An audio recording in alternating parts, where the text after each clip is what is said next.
So our first presenter is Nisha Pujari. Nisha holds a Master of Social Work in specialization in medical and psychiatry social work and bringing over 30 years of experience in public health. She leads the HIV and AIDS portfolio from 2004 to 2015, integrating HIV services with family planning and women's economic empowerment initiatives. Currently, as the Director of Gender and Rights at FPA India headquarters, she spearheads program that promotes sexual and reproductive health in the gender just environment of SOGIESC group. Nisha also provides technical support to 44 FPA India branches across 18 states, focusing on gender norms, gender-based violence, and empowerment for vulnerable population. So, without further delay, I would like to invite Nisha Pujari to tell us about bringing gaps, building for future, an innovative framework for comprehensive HIV STI care in Punjabi key populations. Over to you, Nisha.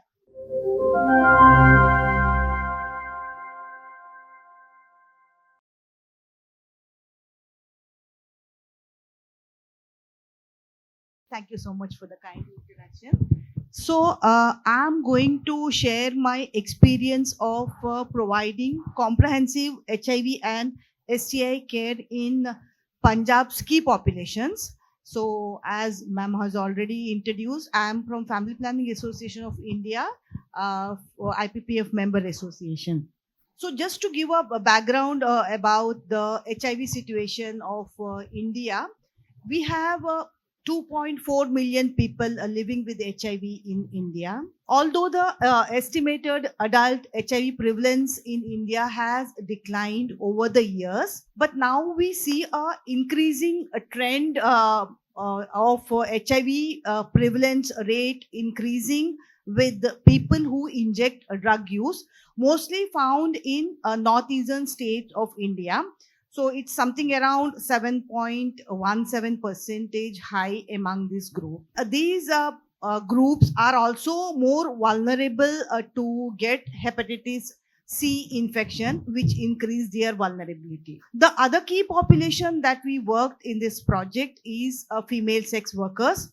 As we all know, female sex workers face disproportionate risk to HIV, and the prevalence rate among female sex workers is around 4.9%.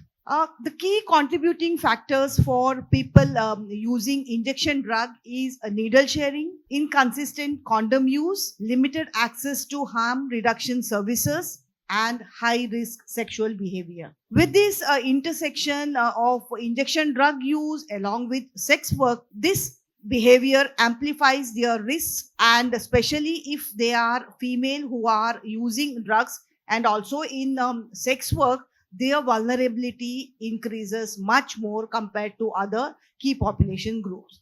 So as I said earlier, I'm going to share my experience of Punjab, where we had 3 targeted intervention projects.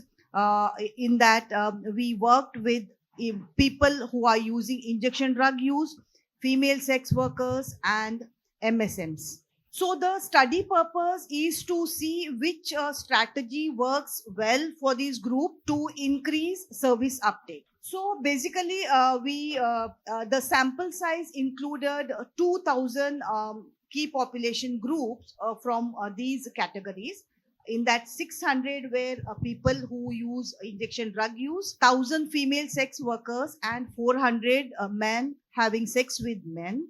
So as you all know, in India, under any targeted intervention projects, the key populations served are screened for STI and HIV biannually. So every 6 months, the KPs are required to undergo HIV testing and STI. So we found that 95% of our target group had regularly attended these biannual STI and HIV screening sessions, and 1,900, nearly it is 95%, have gone for HIV testing also. So over the 3 years, we found that 7% of the targeted group were tested positive for HIV. And I would like to say that mostly these are from female sex worker category and people using injection drug use. And they were linked to ART services. 171 persons were treated for repeated STIs. Mental health counseling was regularly provided along with our HIV pre and post test counseling. Regularly, got in touch with our staff and continue to get mental health support. Condoms and clean needle syringes were regularly provided to the target group to prevent them from HIV infections. So, in conclusion, I would like to say that the categories I mentioned may not be a single identity. Like, for example, a person using drugs may be living with HIV, may be in sex work. So there are multiple identities and their vulnerability includes and increases more as they have, more than one identity. A female drug users may be into sex work, maybe living with HIV, maybe a partner of a. So you cannot treat one individual as one identity. This is what we learned from implementing this project. So you need to understand the multiple intersectionalities and multiple vulnerability when you are working with the key populations. So you need to create a supportive environment, maintaining the confidentiality so that they come out with their multiple identities and vulnerabilities. We need to address the SRH issues of all the key population, especially I would say women with multiple identities because they may be a substance users, using injection drug use, living with HIV, or maybe, into sex work. Our integrated approach is very successful, especially for this group who are highly stigmatized and discriminated based on their behavior and profession.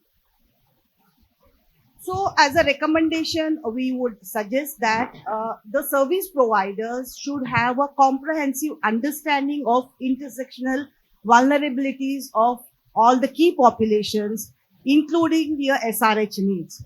So, when you provide integrated services, I would say include information on self-care services. When I say self-care services, it includes the oral prep.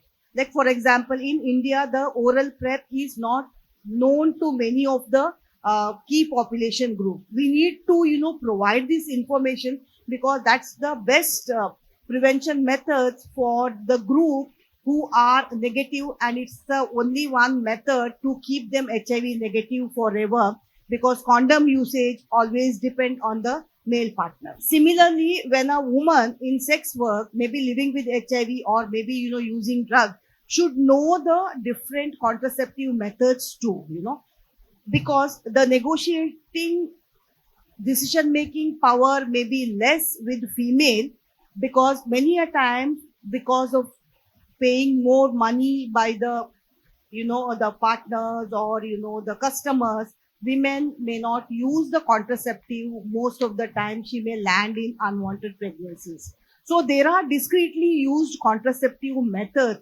such as injectables, oral contraceptives. These are there. We need to provide that where she can use these contraceptives discreetly without knowing, informing the partner, and she can avoid the unwanted pregnancy. This should be done in a non-judgmental, stigma-free, supportive environment. And as I said, mental health support is coming up again and again, and this is not being, incorporated strongly in any of the interventions. All the key populations have a lot of mental health issues, depression, suicidal tendencies are there, because of their vulnerability and to keep supporting their family or the children or to support themselves, they do, with knowingly they get into the risky behaviors. So a lot of mental health support needs to be given as a service provider so that they will cope with the mental stress. Another thing, including the rehabilitation for injection drug users, ART centers, skilling, I would suggest that employable skills to be, provided to the key population group so their dependency on sex work will be reduced.